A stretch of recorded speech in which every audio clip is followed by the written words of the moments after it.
যে ড্যামটার সামনে দাঁড়িয়ে আছি। এই পয়েন্টটার চারিদিকে রয়েছে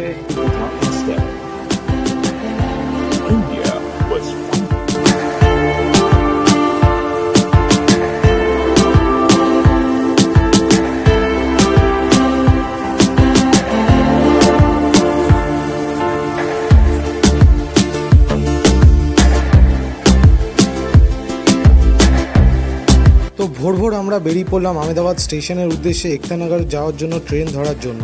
তো বন্ধুরা ফাইনালি আমি চলে এসেছি আর ট্রেনে বসতে যাচ্ছি। এটা হচ্ছে একতানগর থেকে আহমেদাবাদ থেকে একতানগর ট্রেনটা ছাড়ছে। এটা ছিল আমাদের ট্রেন জনশতাব্দী এক্সপ্রেস। ঠিক রাইট টাইমে স্টেশনে চলে এসেছিলাম আহমেদাবাদ স্টেশনে। আর ভেতরটা একটু দেখাই। ভেতরে আমরা নিয়েছিলাম সেকেন্ড সিটিং আর ভেতরটা অনেকটা এরকম, খুবই কমফর্ট ছিল জার্নিটা। পুরো 7:55 আমাদের ট্রেন। এখানে দুটোই ট্রেন ছিল, একটা সকাল 7:55 আর একটা রাত 8টার সময়, একটা যাওয়ার একটা আসার। এরপর আমরা বাইরের দৃশ্য দেখতে দেখতে এগিয়ে গেলাম একতানগরের পথে। এটা ছিল একতানগর স্টেশন আর স্টেশনটা খুবই পরিষ্কার পরিচ্ছন্ন। আর এখানে সামনে আমাদের বাস দাঁড়িয়ে ছিল। আর একটা জিনিস বলে রাখি, সকালবেলা আকাশ খুব অন্ধকার থাকার কারণে আমি ভালোভাবে দেখাতে পারিনি স্টেশনটা। তো বন্ধুরা ফাইনালি আমি এসে গেছি বিশ্বের সবথেকে বড় স্ট্যাচু অফ ইউনিটি। আর আমার পেছনে তোমরা দেখতে পাচ্ছ যে সর্দার বল্লভভাই প্যাটেলের স্ট্যাচু, যেটির জন্য এই জায়গাটি ফেমাস। আর এটার এন্ট্রি ফ্রি ছিল 380 টাকা, যেখানে 350 টাকা মিউজিয়াম আর ওপরে যাওয়ার জন্য, আর 30 টাকা বাস চার্জ। যেটা আমি ফ্রি বলেছিলাম সেটা ফ্রি না, আসলে বাস সার্ভিস নিয়েছিল। বাট তুমি যতবার খুশি বাসে আসা যাওয়া করতে পারো, ট্রাভেল করতে পারো। আর ওপরে মিউজিয়ামের জন্য আলাদা করে ওরা ব্যাকেট করে রেখেছিল। তোমাদেরকে বলবো তোমরা অফলাইনেই টিকিটটা কেটো, অনলাইনে টিকিট কেটো না। অফলাইনে একটু দামটা কম দেখাবে। আর এখানে আছে চলমান সিঁড়ি, যদি তুমি নর্মাল ওয়াকিং না করতে চাও তো এই সিঁড়ির মাধ্যমেও তুমি যেতে পারো। তো চলো ভেতরে যাওয়া যাক। তো বন্ধুরা ফাইনালি আমি চলে এসেছি সেই স্ট্যাচু অফ ইউনিটির একদম চূড়ায়। দেখতে পাচ্ছ তোমরা, পাটা দেখতে পাচ্ছ, এইদিকে নদী বয়ে যাচ্ছে। আর এই যে মেন হচ্ছে ক্রেজি, এই যে মূর্তিটা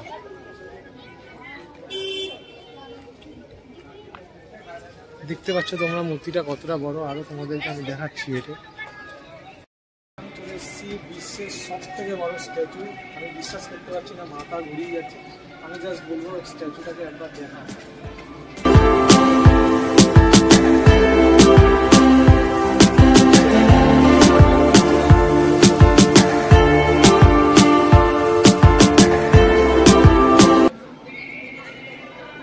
আশা করি তোমরা বুঝতেই পারছো স্ট্যাচুটা কি লেভেলের আছে। মাথা ঘুরিয়ে যাচ্ছে। আমি তোমাদের পুরো স্ট্যাচুটা ঘুরে দেখাচ্ছি। চলো আমার সঙ্গে আসছি। ভাই সত্যি কথা বলতে কি মাথা ঘুরিয়ে যাচ্ছে।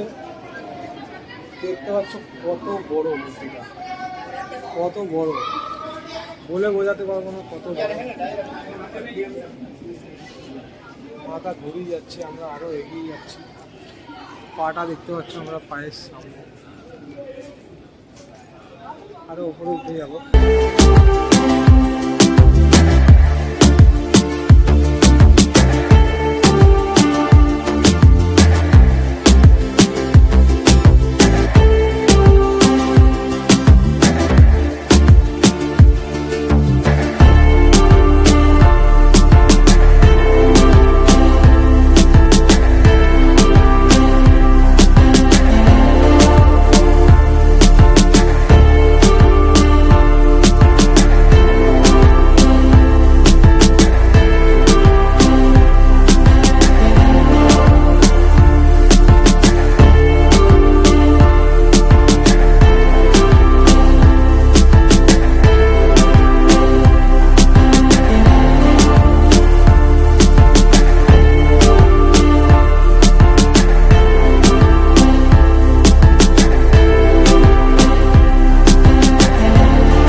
ড্যাম, আনন্দ সরোবর ড্যাম। নামে ঠিক মূর্তির এক্স্যাক্টলি উপরে।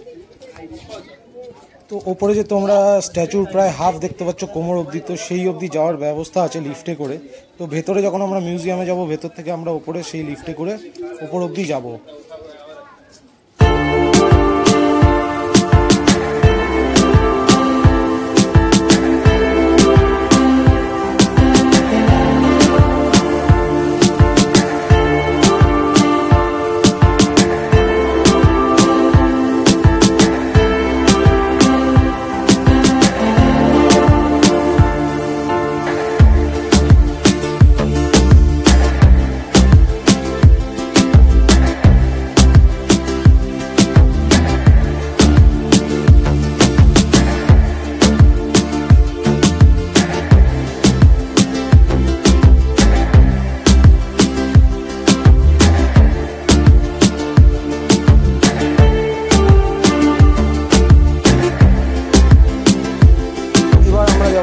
মিউজিয়ামের ভেতরে, যেখানে আরও অনেক কিছু আপনাদেরকে দেখাবো।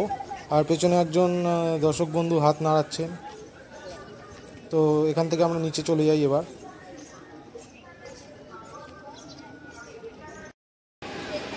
চলে এসেছি এখন গ্যালারির মধ্যে। মূর্তির দেখতে পাচ্ছি।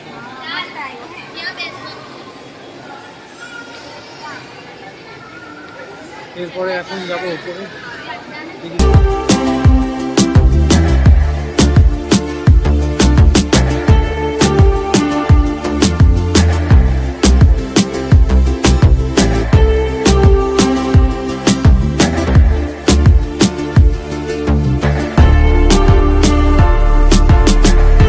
বলা হয় সর্দার বল্লভভাই প্যাটেল, যিনি প্রথম ইন্ডিয়াকে জোড়ার কাজ শুরু করেছিলেন। যখন ইন্ডিয়া আনডিভাইডেডলি অনেক ফাইটিং করছিল, তখন সর্দার বল্লভভাই প্যাটেল এর ভূমিকা অনবদ্য ছিল। তো মেনলি যে ইনি কাজটা শুরু করেছিলেন, সেই কাজটা থেকেই ভারত আর তো আগে এগিয়েছে। প্রথম প্রাইম মিনিস্টার হওয়ার কথা ছিল না, কিন্তু বানানো হয়েছে জওহরলাল নেহরুকে। তো এখানে একটা টাচ অ্যান্ড ট্যাপ বোর্ডের মতো ছিল, তো যেখানে টাচ করলে পুরো ইন্ডিয়ার হিস্ট্রি, রাজাদের স্টেট ওয়াইজ রাজাদের সম্বন্ধে সব কিছু জানা যাচ্ছিলো। তো আমরা ওখানে একটু ট্রাই করলাম। আরেকটা জিনিস তোমাদের বলে রাখি, এই যে মিউজিয়াম অ্যান্ড যত কিছু তোমরা দেখছো, এগুলো কিন্তু সবই ওই মূর্তিটির ভেতরে, যেটা তোমাদের বাইরে থেকে দেখিয়েছিলাম, সেই মূর্তির ভেতরে।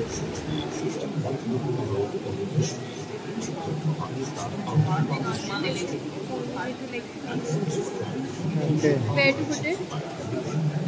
He was the first Nizam. Nizam means Hyderabad.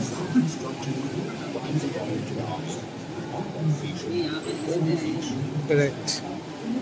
তো এখানে একটা থিয়েটার চলছে, সেই থিয়েটারে দেখানো হয়েছে যে সর্দার বল্লভভাই প্যাটেল যে সরোবর ড্যাম, নরেন্দ্র সরোবর ড্যাম, সেই ড্যাম এন্টায়ার গুজরাট, মহারাষ্ট্র আর মধ্যপ্রদেশে জল সরবরাহ করছে। তার সঙ্গে সঙ্গে 1 বিলিয়ন কাছাকাছি অ্যামাউন্টে ইলেকট্রিসিটি জেনারেট করছে, যেইটা খুবই মানে কান্ট্রি ইকোনমিকলি হেল্পফুল। এই ড্যামের থ্যাঙ্কিং এও সেই সর্দার বল্লভভাই প্যাটেল করেছিল।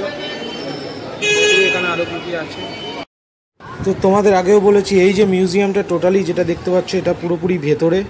আর এখানে একটা দৃশ্য, একটা টিভিতে একটি ইতিহাস দেখানো হচ্ছিল, যেটি ছিল দেশ ভাগের সময় প্রচুর মানুষ, বহু মানুষ পাকিস্তান থেকে ইন্ডিয়া, ইন্ডিয়া থেকে পাকিস্তানে যাত্রা করেছিলেন। তো সেই সময়ের যে ইতিহাস, এই ইতিহাসটি এইখানে পুরো ছবিতে তুলে ধরার চেষ্টা করা হচ্ছিল। তো এটা আমরা কিছুক্ষণ দেখলাম, এটাও তোমরা দেখতে পাবে ওখানে। আর আমরা জানি যে গান্ধীজির, নেতাজি সুভাষচন্দ্রের পাশাপাশি গান্ধীজির ভূমিকা যেরকম অনবদ্য ছিল, সেরকম সর্দার বল্লভভাই প্যাটেলেরও এক সূত্রে দেশকে গাঁথার কাজে যে ভূমিকা ছিল, সেটা আমরা ভুলে যেতে পারি না। আর এখানে যে ম্যাপটা তোমরা দেখতে পাচ্ছ, ক্যালকাটা লেখা আর বাঙ্গাল লেখা, তো সেই সময়ে যে ব্রিটিশ ইন্ডিয়ার যে ম্যাপ ছিল, সেই ম্যাপটি এখানে পুরোপুরি তুলে ধরা হয়েছে। সেখানে পাকিস্তান আলাদা দেশ বলে তখন গণ্য হয়নি। তো সেই সময় এইটা দেখতেই পাচ্ছ তোমরা, এখানে লেখা আছে যে পাকিস্তান স্টেট বলে। আর এর ডান দিকেই ঠিক দেখানো হয়েছে যে বর্তমান যে ভারত, সেই ভারতের ম্যাপ। তো এরকম আরও অনেক কিছু। তো এখানে একটা পশু পাখির গ্যালারির মতো একটা ছবি দিয়ে গ্যালারির মতো করা হয়েছে, যেটা খুবই সুন্দর লাগছিল। বিভিন্ন ধরনের পশু আর পাখির ছবি দেওয়া হচ্ছিলো। আর এখানে তারপরে আমরা গেলাম লাইব্রেরিতে, যেখানে বিভিন্ন ধরনের বই রাখা। সেই বই চাইলে তোমরা পড়তেও পারো, বাট অত সময় ছিল না, তো এখান থেকে আবার আমরা বেরিয়ে গেলাম, ঘুরতে থাকলাম লাইব্রেরি।